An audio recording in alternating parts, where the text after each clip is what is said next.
الحقيقة التي نراها الآن بأم أعيننا. يتبع الميت ثلاث: ماله وأهله وعمله، فيرجع اثنان ويبقى واحد. يرجع المال والأهل ويبقى العمل. في هذا المكان لا ينفعك إلا العمل. كم من أولئك الذين دفنوا هنا كانت لهم أموال وكانت لهم مناصب وكانت لهم ولكنهم ما خرجوا إلا بعمالهم.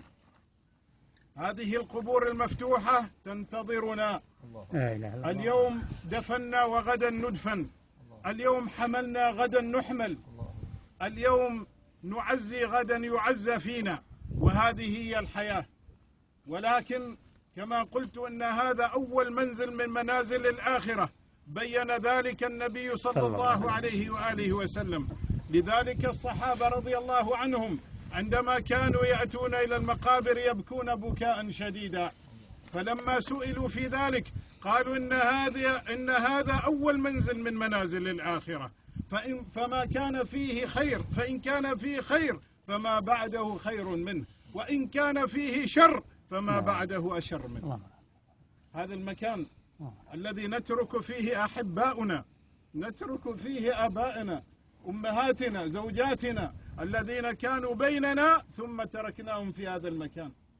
هذا المكان سجن تبقى فيه إلى يوم القيامة. فماذا تريد أن يكون أنيسك في هذا المكان؟ ما هو الأنيس الذي ينفعك في هذا المكان؟ والله إنه القرآن، والله إنها الصلاة، والله إنه الصيام. أما غير ذلك فلا، فهو وبال على صاحبه في مثل هذا المكان. يا الله.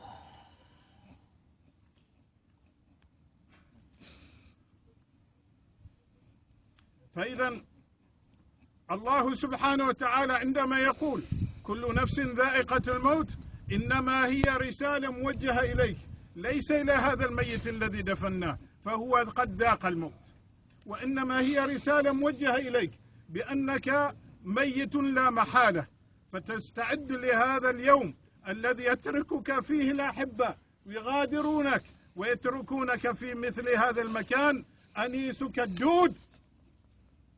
أنيسك الدود والكفن الذي سيأكله الدود بعد قليل. فإذا في مثل هذا المكان ينفعنا العمل الصالح، فنستعد له إن شاء الله بالعمل والتوبة والاستغفار والتوبة إلى الله سبحانه وتعالى والعزاء إن شاء الله.